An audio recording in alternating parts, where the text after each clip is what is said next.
La Iglesia, esa institución que durante siglos ha sido faro de fe y guía espiritual para millones, enfrenta hoy una pregunta incómoda. ¿Es también un nido de corrupción?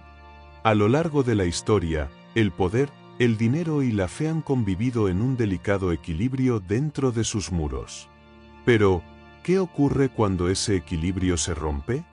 ¿Puede la Iglesia seguir siendo un pilar moral mientras lidia con escándalos que sacuden su credibilidad? Esta cuestión no es nueva, pero en tiempos recientes ha cobrado una relevancia inusitada debido a la cascada de revelaciones que han puesto en jaque la imagen de santidad que muchos asocian con esta institución.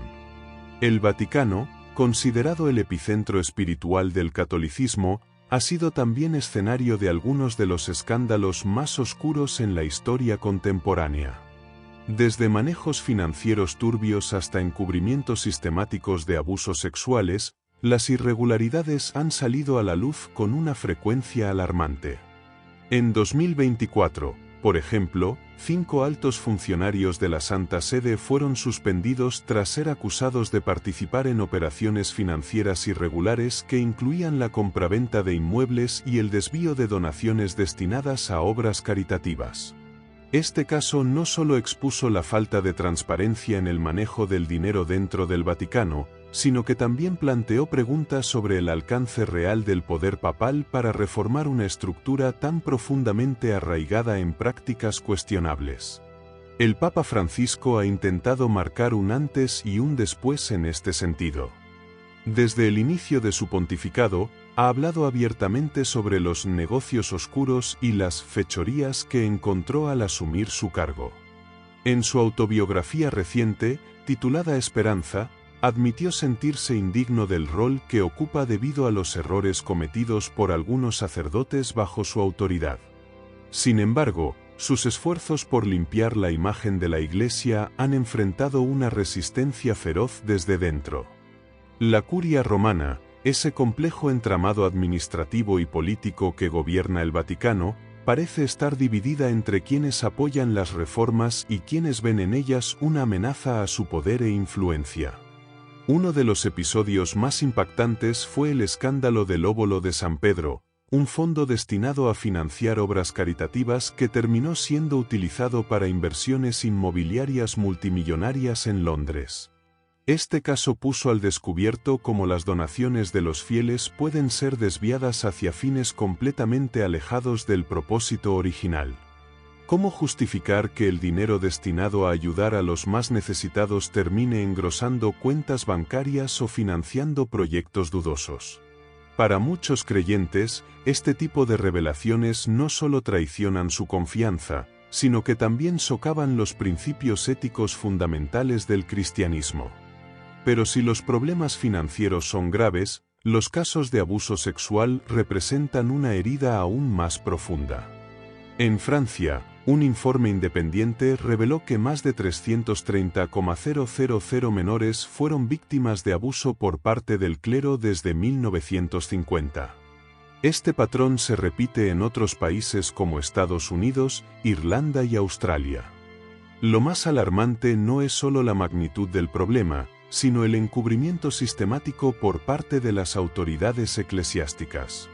Durante décadas, sacerdotes acusados fueron trasladados silenciosamente a otras parroquias donde continuaron cometiendo abusos. Este tipo de prácticas no solo destruyen vidas individuales, también cuestionan la legitimidad moral de toda la institución. La pregunta aquí es inevitable: ¿cómo puede una organización que se presenta como guardiana de la moralidad justificar este tipo de comportamientos? Algunos argumentan que estos casos son excepciones dentro de un sistema mayoritariamente bueno. Pero esta defensa pierde fuerza cuando se considera la magnitud y sistematicidad del problema. No se trata solo de manzanas podridas, como algunos líderes religiosos han intentado presentar, se trata de un problema estructural profundamente arraigado. Además del daño causado a las víctimas directas, estos escándalos tienen un impacto devastador en la fe misma. Cada nueva revelación erosiona un poco más la confianza en una institución que debería ser un refugio espiritual. Para muchos creyentes, es difícil reconciliar las enseñanzas evangélicas sobre humildad y justicia con una realidad tan plagada de hipocresía y corrupción. ¿Cómo seguir creyendo en una iglesia que parece estar más preocupada por proteger su reputación que por hacer justicia? La relación entre la iglesia y el poder político añade otra capa compleja a esta discusión. Durante siglos, esta institución no solo ha influido en cuestiones espirituales, también ha desempeñado un papel crucial en decisiones políticas y sociales. En Europa medieval, los papas tenían tanto poder como los reyes e incluso podían excomulgar monarcas o declarar guerras santas. Aunque hoy vivimos en un mundo supuestamente secularizado, esa influencia sigue siendo palpable en muchos países. En América Latina, por ejemplo, la Iglesia Católica ha sido tanto aliada como adversaria de gobiernos conservadores y progresistas dependiendo del contexto político. En Polonia e Italia, sigue teniendo un peso significativo en debates sobre temas como el aborto o los derechos LGBTQI. Sin embargo, esta cercanía al poder político plantea preguntas incómodas. ¿Puede una institución tan profundamente implicada en cuestiones terrenales ser verdaderamente imparcial? ¿O está condenada a convertirse en un instrumento más del sistema? Dentro del propio seno eclesiástico existe una lucha interna entre dos visiones opuestas: aquellos que buscan volver a las raíces del cristianismo y priorizar a los pobres frente a quienes ven el dinero y el poder como herramientas necesarias para cumplir su misión global. Este conflicto no es nuevo, ha existido desde los primeros siglos del cristianismo. Sin embargo, hoy parece más evidente que nunca. El Papa Francisco representa para muchos esa primera visión, un intento por devolverle a la Iglesia su esencia original basada en la humildad y el servicio desinteresado. Pero sus esfuerzos han encontrado resistencia feroz entre sectores conservadores que ven estas reformas como una amenaza existencial. Esta tensión interna plantea otra pregunta crucial: ¿puede sobrevivir una institución tan grande y diversa sin fracturarse? Algunos expertos creen que estamos viendo el inicio de un cisma dentro del catolicismo moderno. Otros piensan que estas tensiones son normales en cualquier organización humana compleja. Lo cierto es que este conflicto interno refleja algo más profundo, una lucha por definir qué significa realmente ser iglesia en el siglo XXI. Entonces volvemos a nuestra pregunta inicial: ¿es la iglesia una institución corrupta? La respuesta depende del prisma desde el cual se mire. Para algunos críticos acérrimos, los escándalos financieros y sexuales son pruebas irrefutables de su decadencia moral. Para otros creyentes fervientes, estos problemas son simplemente fallas humanas dentro de una institución divina. Lo cierto es que estamos ante un momento histórico crucial para esta institución milenaria. Si desea recuperar su credibilidad y relevancia en un mundo cada vez más secularizado y crítico con las estructuras tradicionales de poder, deberá enfrentar sus demonios internos con valentía, honestidad y transparencia. Pero aquí surge otra pregunta provocadora: ¿estamos siendo demasiado duros con la Iglesia? Después de todo, ninguna organización humana está libre de errores ni exenta corrupción. Tal vez sea injusto exigirle estándares éticos imposibles solo porque afirma representar lo divino. Al final día quizás no trate tanto juzgar si corrupta, sino preguntarnos qué tipo de institución queremos sea futuro. Desde sus primeros días, la Iglesia ha tenido que lidiar con la tensión entre los ideales espirituales y las necesidades materiales. Jesús mismo advirtió que no se puede servir a Dios y al dinero, Mateo 6:24. Sin embargo, esta máxima parece más olvidada que nunca en una institución que, paradójicamente, acumula riquezas mientras predica la humildad y el desprendimiento material. La acumulación de bienes y capital por parte de la Iglesia Católica es un hecho innegable, y su magnitud no deja de asombrar. Desde propiedades inmobiliarias hasta inversiones en empresas privadas, las cifras son astronómicas. En Santiago de Chile, por ejemplo, la arquidiócesis manejó más de $10 millones en 2022 provenientes de donaciones y negocios privados. ¿Es esto compatible con el mensaje evangélico? La contradicción entre el mensaje espiritual y la opulencia material no es un fenómeno reciente.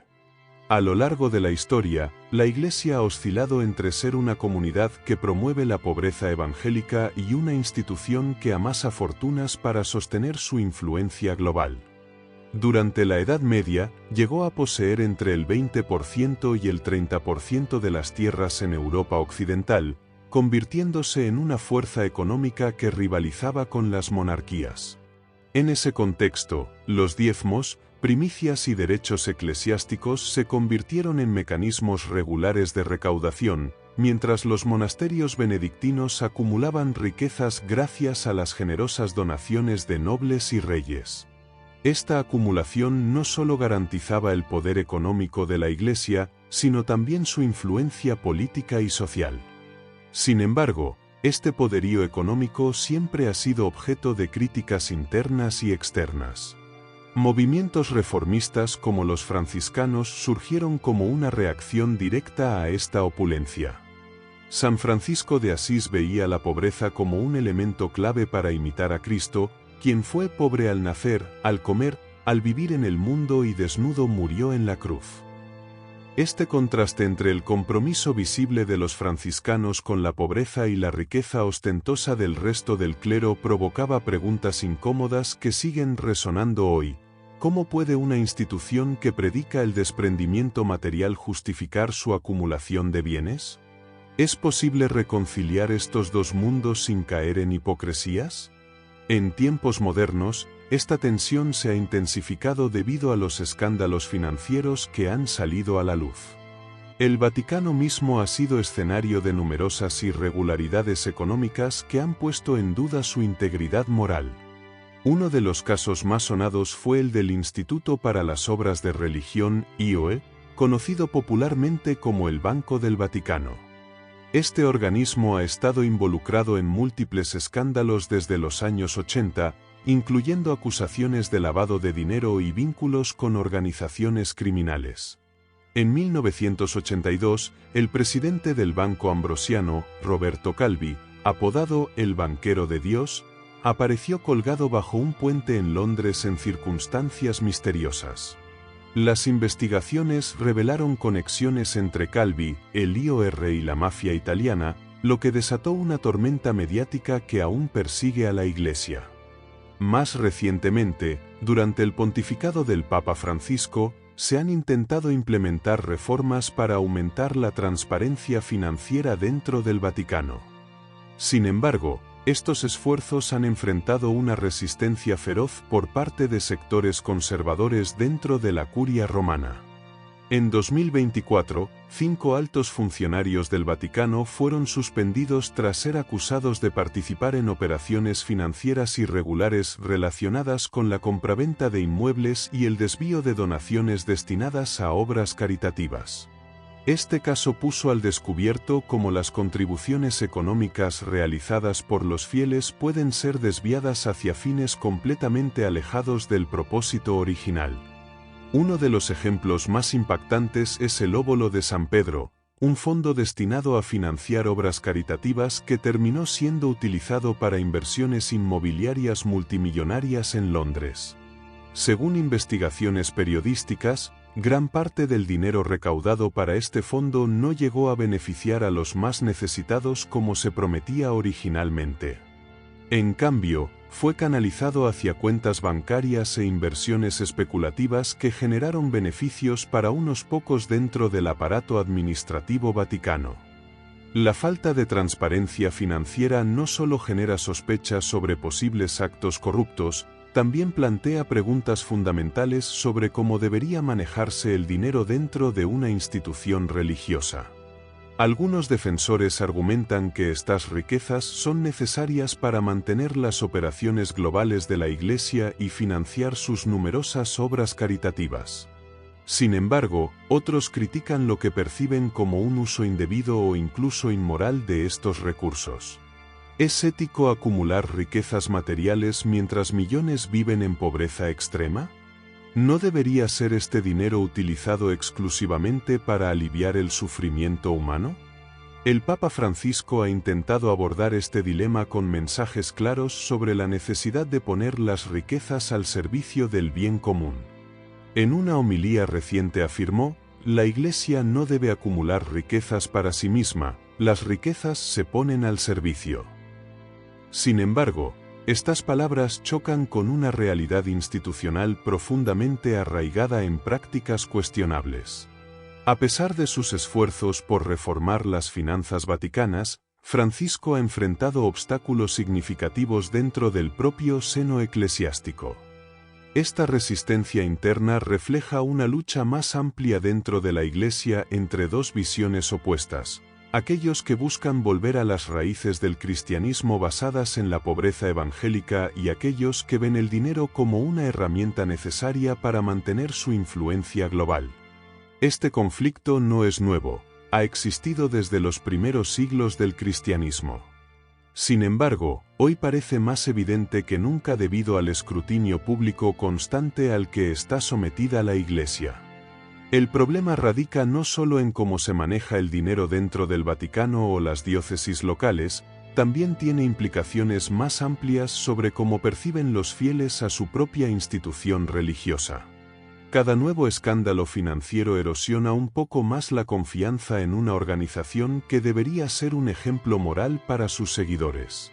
Para muchos creyentes es difícil reconciliar las enseñanzas evangélicas sobre humildad y justicia social con una realidad tan plagada de contradicciones. La pregunta entonces sigue abierta: ¿es posible reconciliar los ideales espirituales con las necesidades materiales sin caer en prácticas corruptas? Algunos argumentan que sí, otros creen que esta tensión es inherente a cualquier organización humana compleja como lo es la Iglesia Católica. Lo cierto es que este conflicto eterno entre Dios y el dinero seguirá siendo motivo tanto para reflexiones profundas como para debates apasionados dentro y fuera del ámbito religioso. Al final quizás no se trate tanto sobre si es posible servir simultáneamente a Dios al dinero, sino qué tipo de institución queremos sea futuro. El poder es un elemento clave en la compleja ecuación que define la relación entre la Iglesia Católica y la sociedad. A lo largo de la historia, esta institución no solo ha sido un faro espiritual para millones de fieles, sino también una fuerza política y social con una influencia descomunal que ha moldeado naciones, culturas y leyes.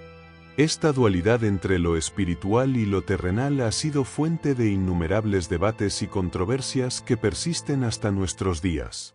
En muchos países, la relación entre la Iglesia y el Estado sigue siendo estrecha, incluso en contextos donde se proclama oficialmente un Estado laico. Esta situación plantea una pregunta crucial: ¿puede una institución tan profundamente ligada al poder político ser verdaderamente independiente y crítica frente a las injusticias sociales? La respuesta a esta interrogante no es simple y varía según el contexto histórico y geográfico. En España, por ejemplo, la Iglesia Católica ha mantenido una posición privilegiada incluso después de la transición a la democracia. Recibe subvenciones millonarias del Estado para mantener escuelas religiosas que promueven valores conservadores, lo que ha generado críticas por parte de sectores laicos de la sociedad. Esta situación no es única de España. En muchos países de América Latina, la Iglesia también goza de beneficios fiscales y subvenciones estatales que le permiten mantener una influencia significativa en la educación y la política social. Sin embargo, esta cercanía al poder político no siempre ha sido beneficiosa para la Iglesia. En algunos casos, ha llevado a compromisos éticos cuestionables y ha socavado su credibilidad como voz moral independiente. Durante las dictaduras militares en América Latina en las décadas de 1970 y 1980, por ejemplo, sectores de la jerarquía eclesiástica fueron acusados de complicidad con regímenes represivos, lo que generó una profunda crisis de confianza entre los fieles y dañó la imagen de la Iglesia como defensora de los derechos humanos.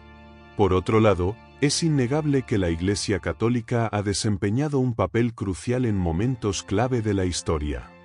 Durante la invasión francesa de España a principios del siglo XIX, por ejemplo, El bajo clero fue un importante agente movilizador en la resistencia contra los invasores. Un tercio de los diputados de las Cortes de Cádiz fueron eclesiásticos, lo que influyó en la redacción de la Constitución de 1812, que estableció la religión católica como única verdadera en España. Este ejemplo ilustra cómo la Iglesia ha sido capaz de adaptarse y ejercer su influencia incluso en tiempos de crisis política. No obstante, el poder de la Iglesia no se limita a su influencia externa, también se manifiesta en su propia estructura interna.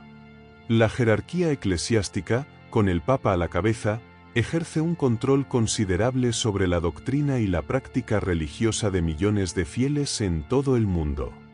Este poder interno ha generado dinámicas peligrosas que han salido a la luz en las últimas décadas, siendo los casos de abusos sexuales por parte del clero quizás el ejemplo más devastador. Según el Papa Francisco, estos crímenes no son nuevos, siempre han existido dentro de la Iglesia. Sin embargo, lo que realmente indigna a la opinión pública y a los fieles es cómo se han encubierto sistemáticamente para proteger a los culpables y preservar la reputación institucional. Este escándalo ha sacudido los cimientos mismos de la Iglesia y ha llevado a muchos a cuestionar la legitimidad moral de una institución que se presenta como guardiana de la ética y la moral. La respuesta de la Iglesia a estos escándalos ha sido lenta y, para muchos, insuficiente. Aunque el Papa Francisco ha prometido una política de tolerancia cero hacia los abusos, la implementación de medidas concretas ha sido desigual en diferentes países y diócesis.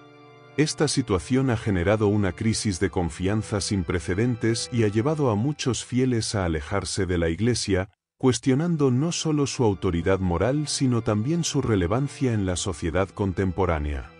El poder de la Iglesia también se manifiesta en su capacidad para influir en la agenda política y social. En países como Polonia o Italia, la Iglesia Católica desempeña un papel crucial en debates políticos sobre temas como el aborto o los derechos LGBTQI. Esta influencia ha sido motivo de controversia, especialmente en sociedades cada vez más secularizadas donde muchos cuestionan el derecho de una institución religiosa a intervenir en asuntos civiles. En América Latina, la relación entre la Iglesia y el poder político ha sido particularmente compleja. Durante el siglo XX, la Iglesia fue tanto aliada como adversaria de gobiernos conservadores y progresistas, dependiendo del contexto político. La teología de la liberación, un movimiento que surgió en la década de 1960 y que abogaba por una mayor participación de la Iglesia en la lucha contra la injusticia social, generó tensiones tanto dentro de la Iglesia como con los gobiernos de turno. Algunos sacerdotes y obispos que abrazaron esta teología fueron perseguidos y asesinados, como el arzobispo Óscar Romero en El Salvador, mientras que otros fueron silenciados por la propia jerarquía eclesiástica. La influencia política de la Iglesia no se limita a su capacidad para movilizar a los fieles o presionar a los gobiernos. También se manifiesta en su habilidad para moldear la opinión pública y definir los términos del debate sobre cuestiones morales y sociales. En muchos países, la Iglesia sigue siendo una voz influyente en debates sobre temas como la eutanasia, la investigación con células madre o la educación sexual en las escuelas. Esta influencia a menudo entra en conflicto con visiones más seculares de la sociedad, generando tensiones y debates acalorados. Sin embargo, el poder de la Iglesia no es monolítico ni inmutable. En las últimas décadas, se ha observado una disminución significativa de su influencia en muchas sociedades occidentales. La secularización creciente, los escándalos de abusos sexuales y los cambios en las actitudes sociales hacia temas como la sexualidad y el género han erosionado la autoridad moral de la Iglesia y han llevado a muchos a cuestionar su relevancia en el mundo moderno. Esta pérdida de influencia ha llevado a algunos sectores dentro de la Iglesia a adoptar posturas más conservadoras y defensivas, mientras que otros abogan por una reforma y una mayor apertura hacia las realidades del mundo contemporáneo. El papado de Francisco ha sido visto por muchos como un intento de navegar entre estas dos tendencias, buscando mantener la relevancia de la Iglesia sin comprometer sus principios fundamentales. El poder de la Iglesia, tanto interno como externo, plantea desafíos éticos y prácticos significativos. ¿Cómo puede una institución que predica humildad y servicio justificar su acumulación de riqueza y poder? ¿Cómo puede mantener su independencia y credibilidad moral mientras busca influir en la política y la sociedad? ¿Cómo puede reconciliar su mensaje de amor y compasión con estructuras de poder que han permitido y encubierto abusos? Estas preguntas no tienen respuestas fáciles, pero son cruciales para el futuro de la Iglesia y su papel en la sociedad. La capacidad de la Iglesia para adaptarse a los cambios sociales y abordar sus propios problemas internos determinará en gran medida su relevancia y autoridad moral en los años venideros. En última instancia, el poder de la Iglesia Católica sigue siendo un arma de doble filo. Por un lado, le ha permitido ser una fuerza significativa para el bien, promoviendo la justicia social, la educación y la atención a los marginados en muchas partes del mundo. Por otro lado, ha sido fuente de abusos, encubrimientos y compromisos éticos cuestionables que han dañado su credibilidad y alienado a muchos fieles. El desafío para la Iglesia en el siglo XXI será encontrar un equilibrio entre mantener su influencia y relevancia social, y al mismo tiempo, ser fiel a sus principios fundacionales de humildad, servicio y amor al prójimo. Solo el tiempo dirá si la Iglesia puede navegar con éxito estas aguas turbulentas y emerger como una fuerza moral creíble en un mundo cada vez más complejo y secularizado. La relación entre la Iglesia Católica y el poder político es un tema que ha generado debates apasionados durante siglos. Desde sus inicios, la Iglesia no solo se ha limitado a cuestiones espirituales, sino que también ha ejercido una influencia decisiva en decisiones políticas y sociales, moldeando la historia de naciones enteras. En Europa medieval, los papas tenían tanto o más poder que los reyes, siendo capaces de excomulgar monarcas, coronar emperadores y declarar guerras santas. Este poder absoluto convirtió a la Iglesia en un actor político de primer orden, pero también sembró las semillas de una pregunta que resuena hasta hoy. ¿Puede una institución religiosa manejar semejante influencia sin sucumbir a la corrupción? Aunque vivimos en un mundo que se proclama cada vez más secularizado, esa influencia sigue siendo palpable. En países como Polonia o Italia, la Iglesia Católica desempeña un papel crucial en debates políticos sobre temas como el aborto, los derechos LGBTQ o la eutanasia. En América Latina, su relación con gobiernos conservadores ha sido motivo de controversia durante décadas.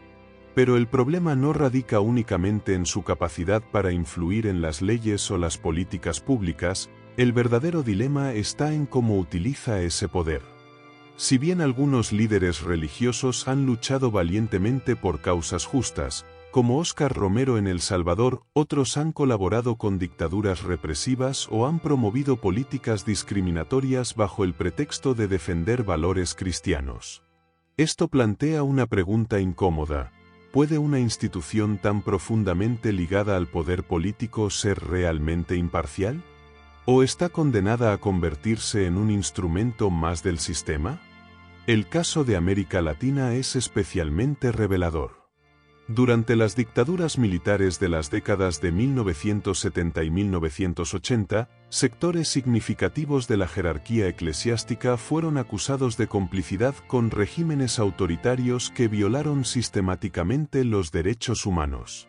Mientras algunos sacerdotes y obispos denunciaban valientemente las atrocidades cometidas por estos gobiernos, otros optaron por guardar silencio o incluso justificar las acciones represivas en nombre de la seguridad nacional. La teología de la liberación, surgida en este contexto como un movimiento que buscaba interpretar el Evangelio desde las experiencias de los pobres y oprimidos, fue vista por muchos como una respuesta radical a esta complicidad institucional. Sin embargo, su adopción parcial del análisis marxista generó tensiones con el Vaticano y llevó a su condena oficial por parte de figuras como el cardenal Joseph Ratzinger, posteriormente Benedicto XVI. Este choque interno dentro de la Iglesia reflejó no solo una lucha teológica, sino también un conflicto político sobre qué tipo de relación debería tener la institución con los poderes terrenales.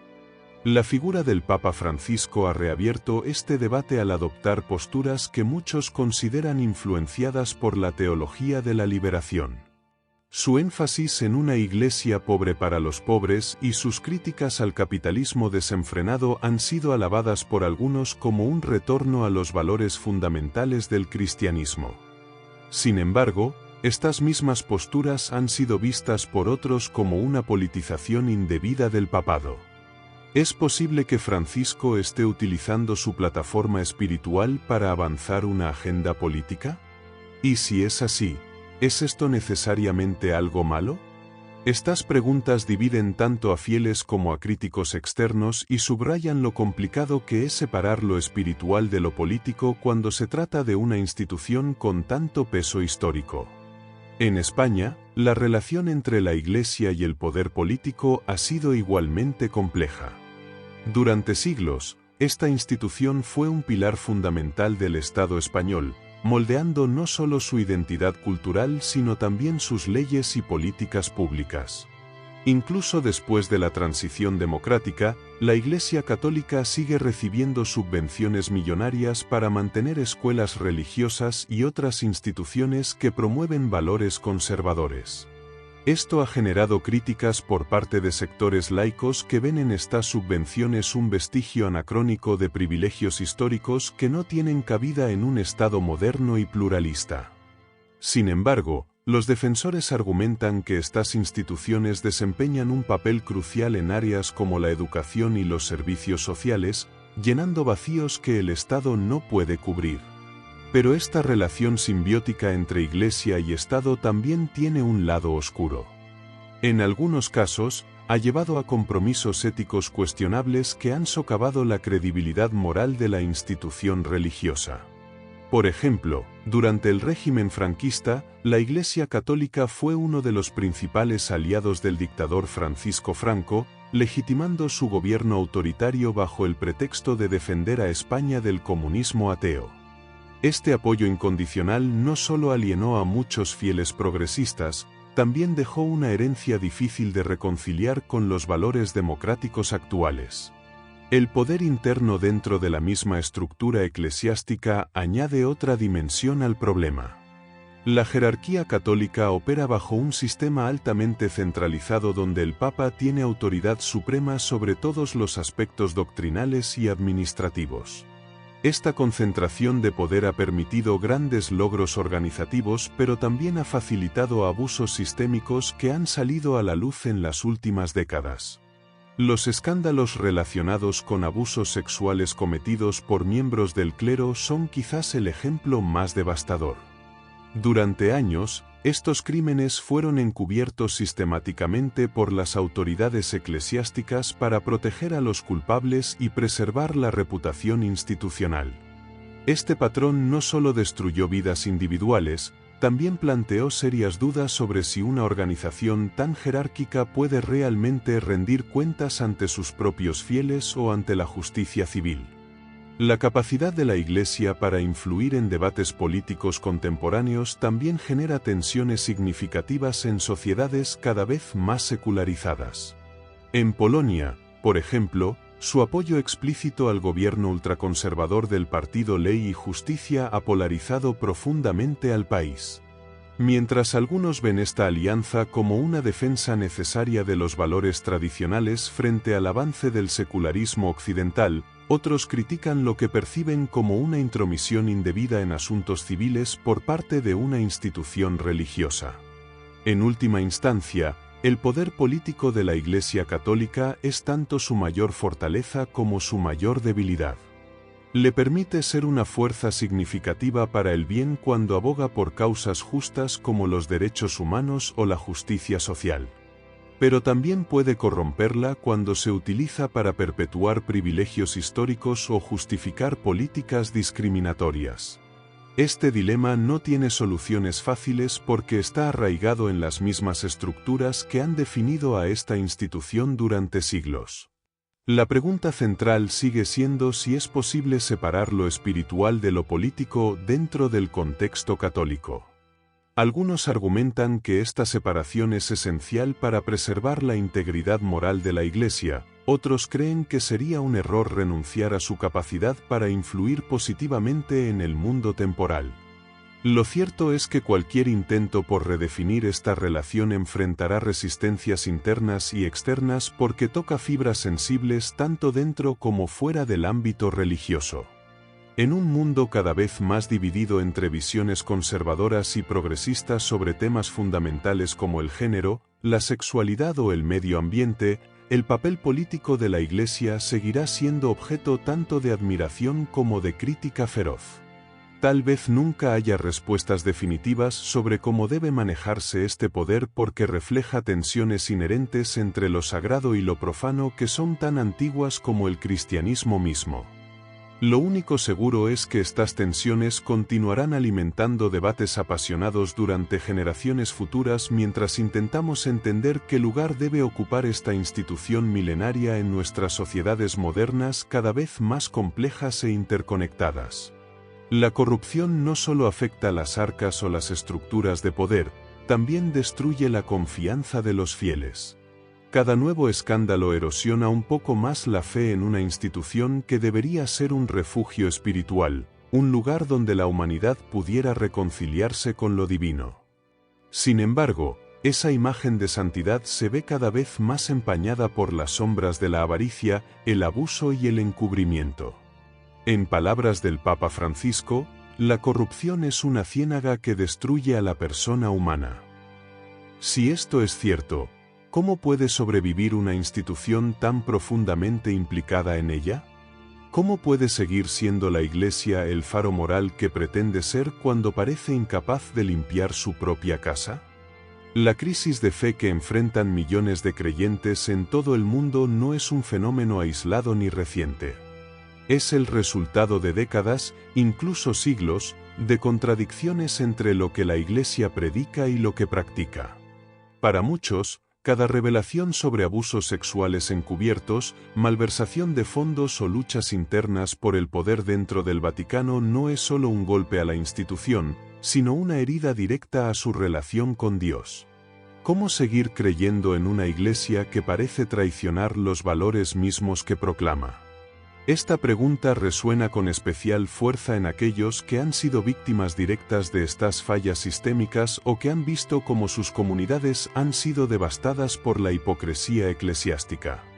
Por otro lado, hay quienes defienden que la Iglesia no es más corrupta que cualquier otra organización humana.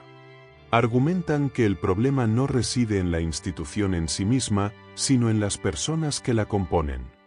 Según esta perspectiva, los pecados de los sacerdotes o los obispos son simplemente un reflejo de las debilidades humanas y no deberían empañar el mensaje divino que la Iglesia representa. Pero esta excusa resulta insuficiente para muchos creyentes que esperan estándares éticos más altos de quienes predican moralidad y se presentan como intermediarios entre Dios y los hombres.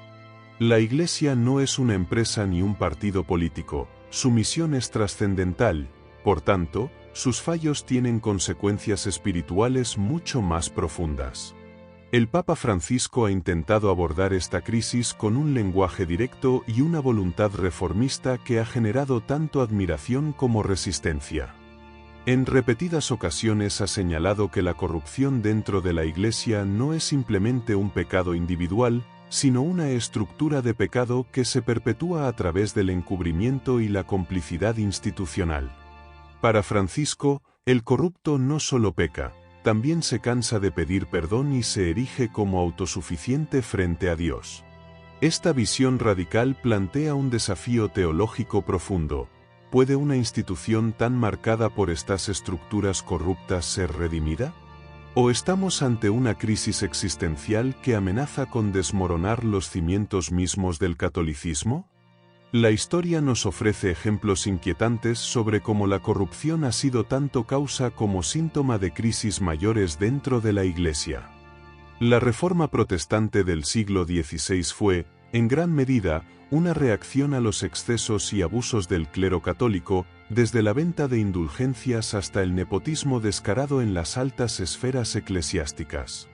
Martín Lutero no solo denunció estas prácticas, también cuestionó la legitimidad misma de una institución que parecía más preocupada por acumular riquezas y poder terrenal que por guiar a sus fieles hacia la salvación.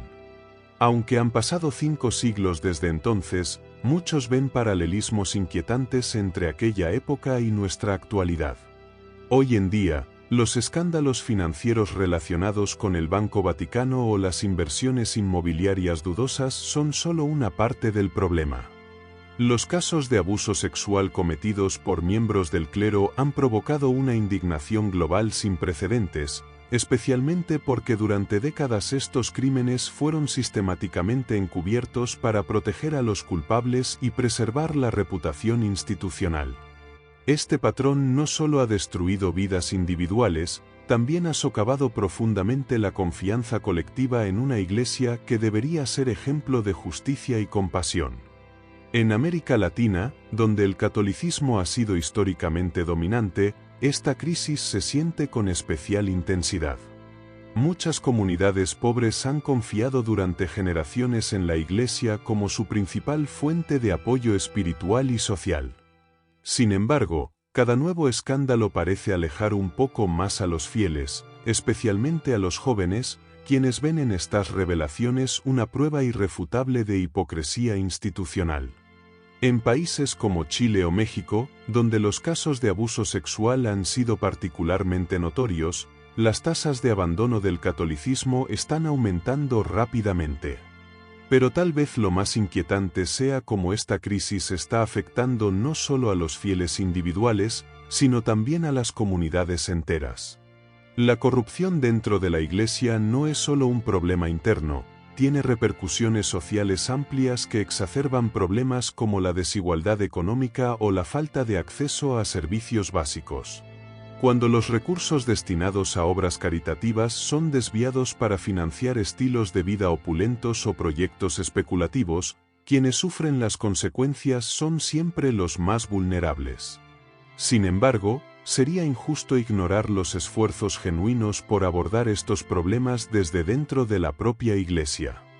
Muchos sacerdotes y líderes religiosos trabajan incansablemente para reconstruir la confianza perdida y demostrar que el mensaje cristiano sigue siendo relevante y transformador incluso en medio de esta crisis.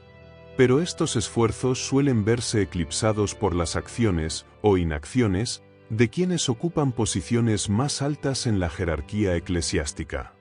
El clericalismo ha sido identificado por muchos como uno de los principales factores detrás de esta desconexión entre el mensaje espiritual y las prácticas institucionales.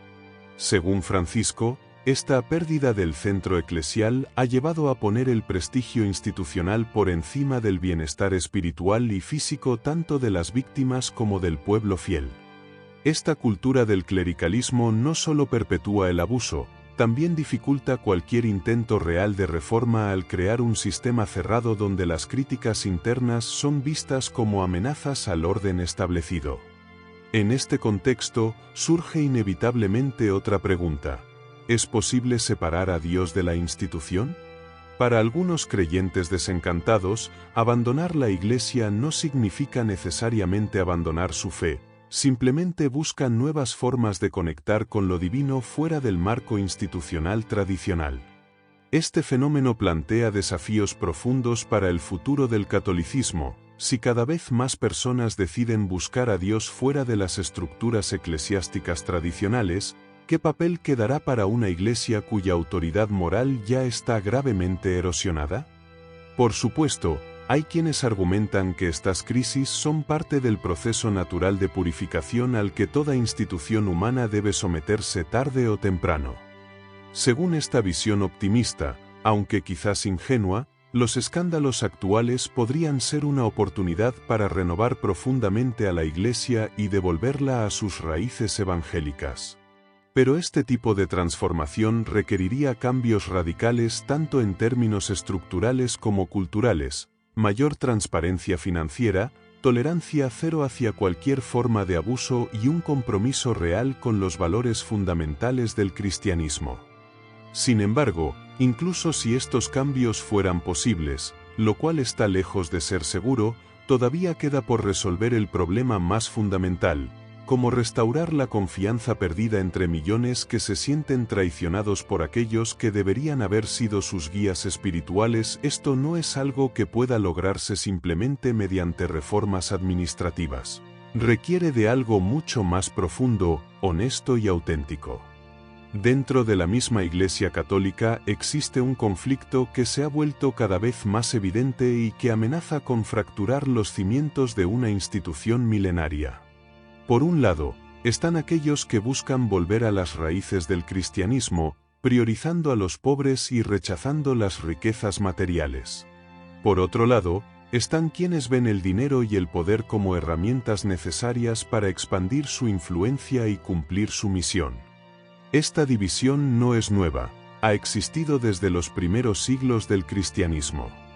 Sin embargo, hoy parece más evidente que nunca, y las tensiones entre estas dos visiones opuestas están alcanzando un punto crítico. El Papa Francisco, desde su elección en 2013, ha sido una figura central en este conflicto interno. Su enfoque en la reforma de la Iglesia y su énfasis en una Iglesia pobre para los pobres ha generado tanto admiración como resistencia feroz dentro de la jerarquía eclesiástica. Por un lado, sus partidarios ven en él un líder que busca devolver a la Iglesia a sus raíces evangélicas, alejándola de la opulencia y el clericalismo que han manchado su imagen en las últimas décadas. Por otro lado, sus detractores lo acusan de socavar tradiciones centenarias y de promover una agenda progresista que, según ellos, amenaza la integridad doctrinal de la Iglesia. Esta división se ha manifestado de manera particularmente aguda en temas como la apertura hacia la comunidad LGBTQI.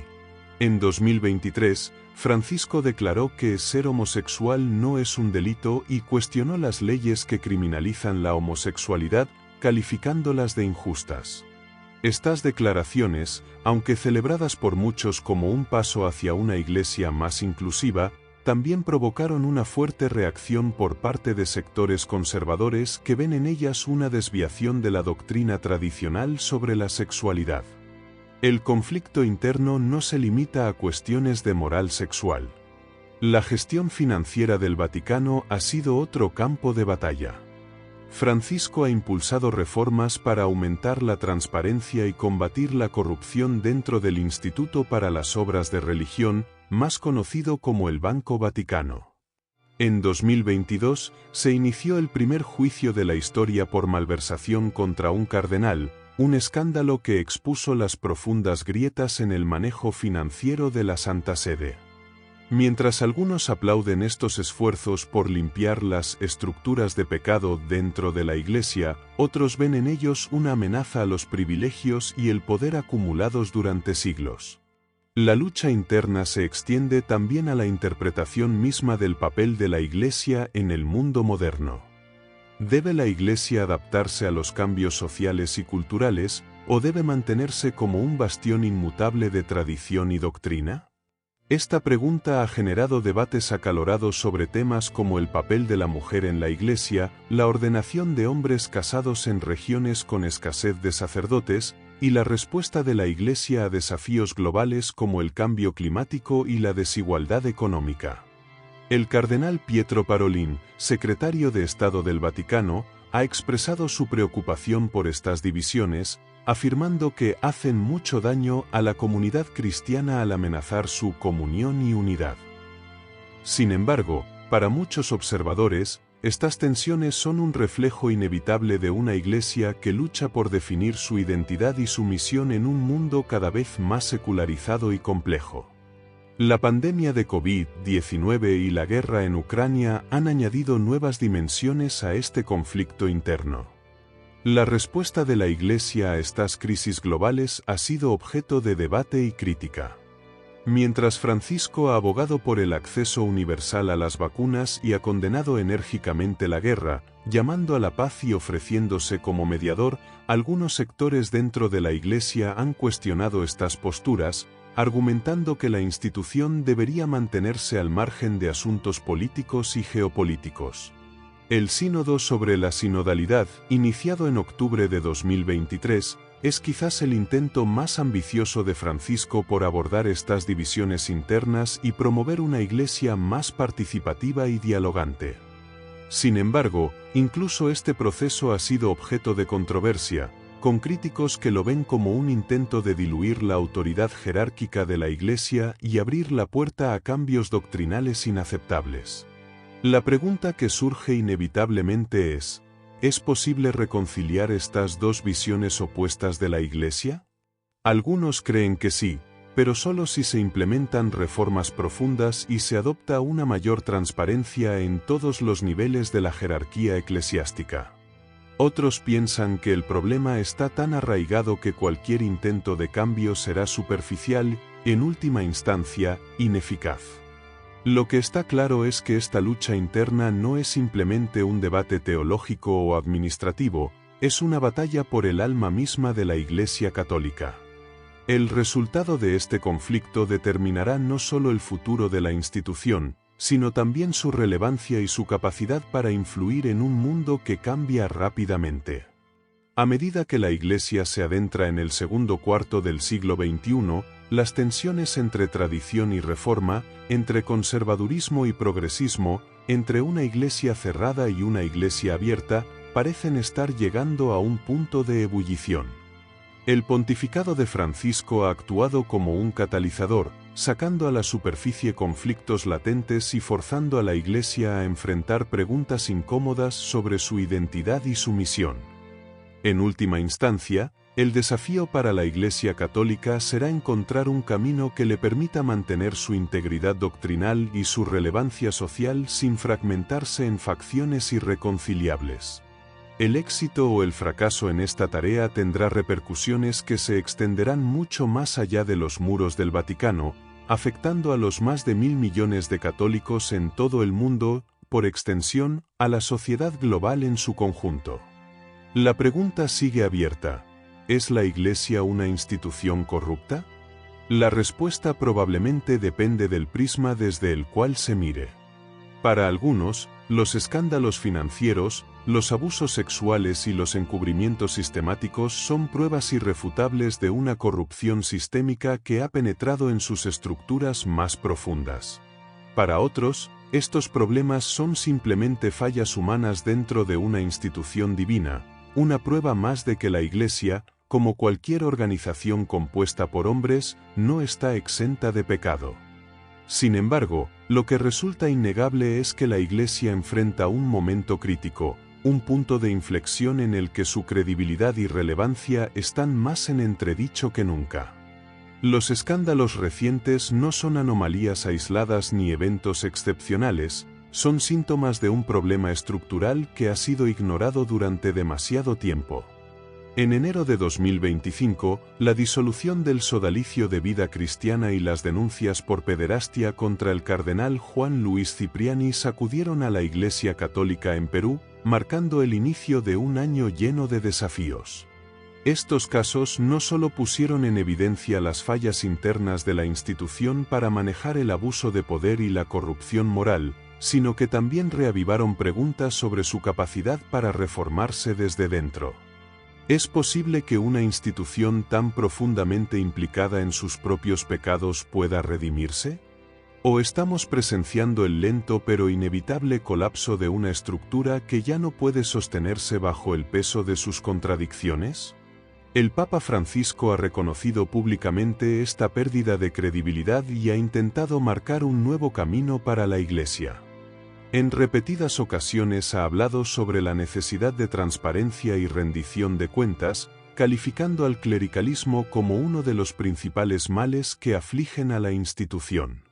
Sin embargo, sus esfuerzos por reformar el Vaticano y abordar los escándalos han enfrentado una resistencia feroz dentro del propio seno eclesiástico. El clericalismo, esa cultura que coloca a los ministros ordenados por encima del escrutinio público y les otorga una autoridad casi divina, no solo perpetúa los abusos, sino que también dificulta cualquier intento real de cambio.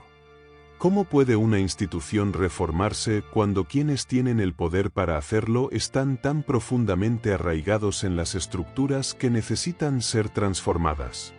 La crisis actual no se limita a cuestiones administrativas o legales, tiene implicaciones mucho más profundas para la fe misma.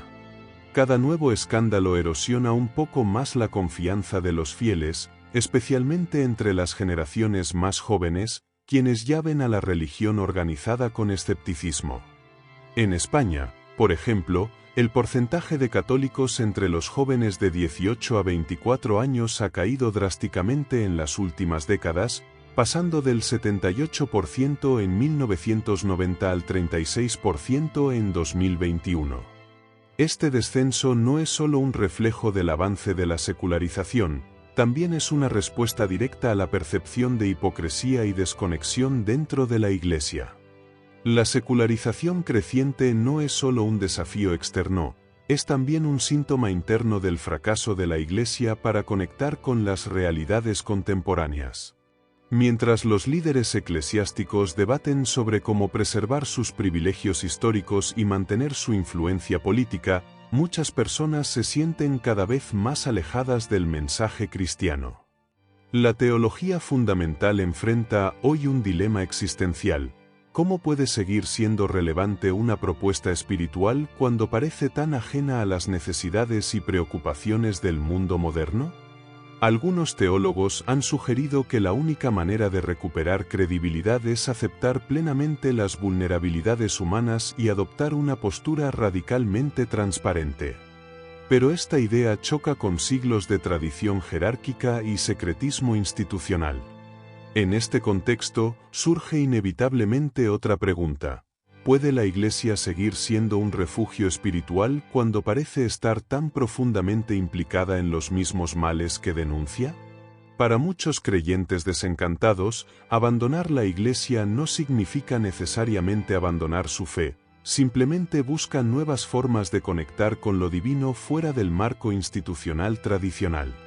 Este fenómeno plantea desafíos profundos para el futuro del catolicismo. Si cada vez más personas deciden buscar a Dios fuera de las estructuras eclesiásticas tradicionales, ¿qué papel quedará para una Iglesia cuya autoridad moral ya está gravemente erosionada?